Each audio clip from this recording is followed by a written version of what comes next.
What's going on, Comic Book Nation? BD here in the studio, and right now I have a couple guests joining me for an exclusive interview. I think the comic book audience may have heard of these two guys. Right now we're here to talk about their new film they are directing and producing over at Netflix. It's called The Gray Man. Anthony Russo, Joe Russo, thank you so much for coming on Comicbook.com.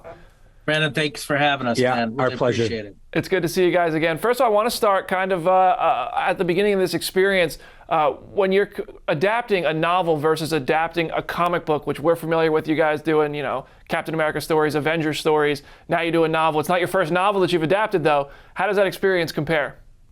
Well, they're different mediums. So when you're adapting, you're really thinking about, well, how is this going to play on a screen in a 2-hour story? Novels can be a lot longer. They can, their narrative time can be a lot longer than you get in a film. So you have to make certain choices that they couldn't make. You don't get to do the same things that they did in the book. We also, we like to be inspired by the material because, we want to bring our own flavor to it, our own ideas to it, our own thematics to it. We love this book. It was incredibly propulsive when we first read it. We read it years ago while we were making Winter Soldier. And I did the first adaptation of it in between takes while we were directing Winter Soldier as a potential a movie to direct after we were done with it. But then we got asked to do Civil War and then Avengers, so we put this on the shelf for a few years. So is that how Chris gets involved? You guys are working on it while working with Chris Evans, and you're like, hey, who'd be really good to play this trash-dashed bad guy? It'd be you. Is that how that conversation starts? Pretty much. Look, getting to work with Chris for so many years through those 4 movies on that specific character of Captain America was such a thrill. But of course, we started to develop a sense of Chris as his capacity as an actor clearly goes way beyond all the wonderful things he brought to that character. And we wanted to do something with him that brought him as far away from that character as we possibly could. And I don't know if you can get farther away from Captain America than the character he plays in The Gray Man. Well, actually, that was one of my questions. I mean, he is the antithesis of Cap as Lloyd. This guy doesn't care about morality. He's out there for himself. I mean, but Chris is so good at playing these kinds of parts as the bad guys. Do you guys feel like you're pushing him to bring some more out? Does he bring a lot to the table already that he's just kind of having fun with it? Well, it's he said it to us. He's fortunate enough to be at a place in his career where he's just interested in taking risks. So I think, he really embraced the role. This movie is a real simple parable between good and evil. Both of these lead characters are killers, but one leans away from humanity and one leans towards humanity. Chris's character comes out of, a lot of ideas and philosophies that are playing out in the world today. He looks and his dress is reflective of some, extremist ideas that are playing out in the world today. And he embraced that. He understood the assignment. And he ran, really hard at this notion that he was an agent of chaos. And also, Chris is a very sophisticated filmmaker, not just a sophisticated actor. He understands storytelling on every level. And he knew that the entire movie is designed around a conceit where the character that Ryan Gosling plays and the character that he plays are polar opposites. And the more we could push those two characters, the further from one another that we can get those two characters in terms of their qualities and their energy, the more interesting the movie would be. And I think part of what you're citing there in terms of where the verve that he brought to that character comes from him understanding that central axis of the movie. Yeah, dude, he's a lot of fun to watch in this one. And he's not the only person from Marvel films that you guys reunited with on this one. There are some other actors, especially early in the film, not going to spoil anything. You might see some cool faces and some action sequences. And late in the film, you might see somebody as well. But right. You're paying attention. But also, you guys reunited with Christopher Marcus and Stephen McFeely, who wrote this one. I'd love to hear about, because you guys worked on 4 Marvel movies together and other projects. How has that relationship evolved, and as you guys find new tones, new genres to explore? It's been a blast. I mean, we've worked together now for a decade. We have codified a process of working together where we, all 4 of us can get in a room. It's not easy for 4 artists to sit in a room and collaborate together, but Anth and I, for 30 years have been collaborating, and Marcus McFeely for 20 years have been collaborating with each other. So it's easy for the 4 of us to get together and work together. But we codified a process that we built our company Agbo around, And it's a process we employ with everyone we work with here. That's a very disciplined, script focused approach to storytelling. It's something we used with the Daniels for Everything Everywhere All at Once, where they would work on the script and then come sit with us in a room, and we would all read it out loud together and talk about the narrative. Hey, what if this happened here? What if there was more emotion there? And it's just that's our process of story development. We found that it can be applied to commercial or art house or drama, comedy, whatever it is that you want to do. And we all enjoy it because it's disciplined and efficient, and it does allow us to shift from genre to genre. I love how, spinning out of like the Avengers movies, you guys, Chris, I mean Hemsworth as well, I mean a bunch of people who are Marvel alum and also still work with Marvel, you're all getting opportunities to do new things that I think a lot of the stardom that Marvel has provided people, it builds a trust that the audience is going to follow you guys, and we do. So I want to know, as you've teamed up with other Marvel actors since you guys have kind of gone on hiatus, because I hope one day you'll be back. Who's left that you guys want to work with? Because you got Evans here, you've done Extraction, you've done Tom Holland. We got to work with Chadwick. We're developing a project with Zoe right now. I mean, you work together for that long, that many hours on set together, you become like family. You have shared experiences that, no one else has, and everyone's so lovely that works with Marvel, and Anthony and I like to foster a sense of community on our sets. We like to have a lot of fun. And so it's great to, go back to, your friends and family and continue working with them. But there are many more actors from that group that we are talking to about various projects, and we hope to get to work with all of them. Oh, I'll be there watching it day one. I love how you guys worked the knife fight into this movie. I'm going to stay spoiler free on that as well. But I also think that, correct me if I'm wrong, this was the first time you did a movie with Evans that didn't have Sam Hargrave as his stuntman. You guys had a new stuntman. What was it like to get somebody else in there doing the choreography and the stunts for Chris? We did.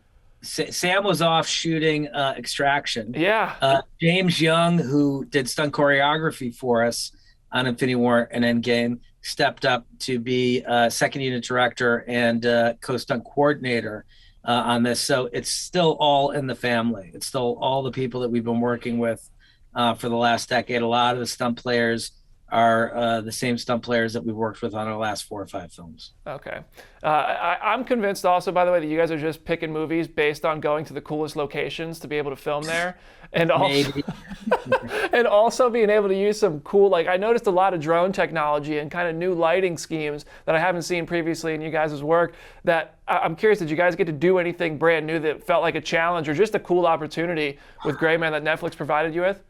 Yeah, I mean, we did a lot. Look, Joe and I have always been really fed by technology. We like finding new toys because it allows us to create experiences we haven't seen before. Certainly in this movie, we've used a number of things like the speed drone was not when we sort of were able to put it to use, it hadn't been used much.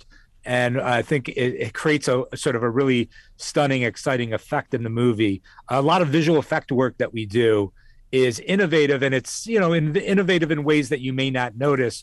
But we're working with various technologies that can capture actors' performances and facial performances and map them onto either stunt performers' bodies or digi doubles in a way that people haven't seen before. It's kind of all based on the performance capture technology that we innovated with on the character of Thanos.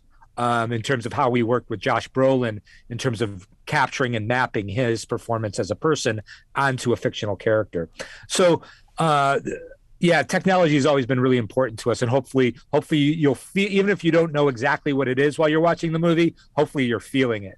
Oh yeah, the visuals in this one were awesome. I mean, they really complement the pace and the adrenaline you get. So I was curious about that. I also want to hear about work with Ana de Armas. She's just kind of taken over action roles, and it's each time I feel like she gets a bigger and bigger role, and she kicks more ass each time she's featured. What was it like getting to work with her, and what was her presence like on set when she was getting hold of these big guns and go toe to toe with everyone else in the film? She was fantastic. I mean, you really have to commit to training to do a movie like this. It's very hard on your body. It's very hard physically. You're throwing a sequence of punches and kicks at full speed, at full force, an inch away from someone's face. If you miss or you're off by an inch, you're going to hurt somebody very badly, or you're going to get hurt very badly. So, it's complicated making action films, and she's fearless in that regard. She's very physical. She trains very hard, and she threw herself into the role in an incredible way, and it really shows on screen. I mean, the best actors have this really inspiring quality of just bravery. They're willing to do things they haven't done before, test themselves in ways they haven't tested themselves before. And I think this was an amazing opportunity for Anna to do that. And she couldn't have run with it, with more enthusiasm. Yeah. The whole cast, they were great together, and especially getting Ryan and Chris together on screen, that was just great. So I want to geek out with you guys for the last couple minutes that we're talking here. First of all, I know you guys are geeks yourselves, and I was going through my closet of collectibles because I'm going to the Thor premiere, so I was like, I want to bring something, maybe get an autograph, get a photo. We took the Infinity Gauntlet photo once. What is kind of your most prized geek collectible you have? Because I'm curious, has there ever been a gift you've been given from someone in the Marvel family? A comic that was just great, you were like, you know what, it's expensive, but I want it. I'm going to buy this one.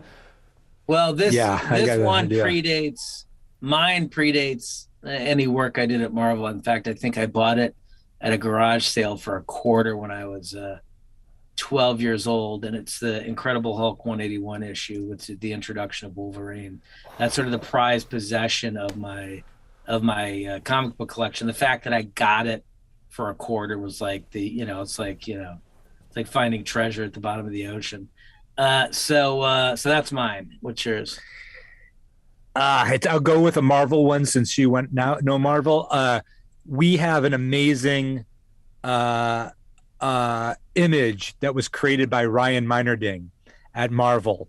Ryan was one of the brilliant conceptual artists that we got to collaborate with during our time at Marvel as we were developing a lot of the new ideas for the characters and sort of the design of the films. And Ryan gave us a special image that he signed for us that we have hanging in our office that always represent that opportunity that we had with him. Oh my God, that's awesome. But if either of you guys decide you don't want them anymore for some reason, I mean, Nashville's not too far. Mail is crazy, but we have to. If we're going to cover all the cool places to shoot, we got to get to Nashville sooner or later. I'm saying you've been everywhere else in this movie alone. In Gray Man alone, you went everywhere else in the world. Now I know, this is a fun question. The multiverse is coming into play in everything. You guys just did everything everywhere. Movie was amazing. Marvel's doing it. DC's doing it. Everybody's doing multiverse stories. If you had to work with Evans on another Marvel film from the multiverse as a different character, who are you putting him in the movie as?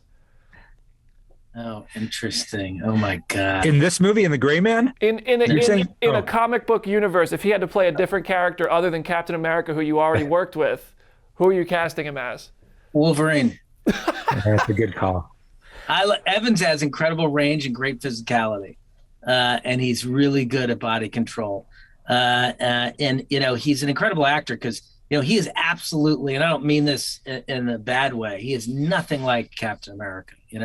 Steve Rogers is very controlled and quiet and understated. Chris is energetic and funny and charismatic, and he brings a lot of energy to set. And he's just a really incredible actor. I'd love to see him do something like Wolverine. I would love to see it. And so I got any update on Secret Wars, fellas? Is it happening? No, I don't know. We moment. keep hearing the same rumors you do, probably.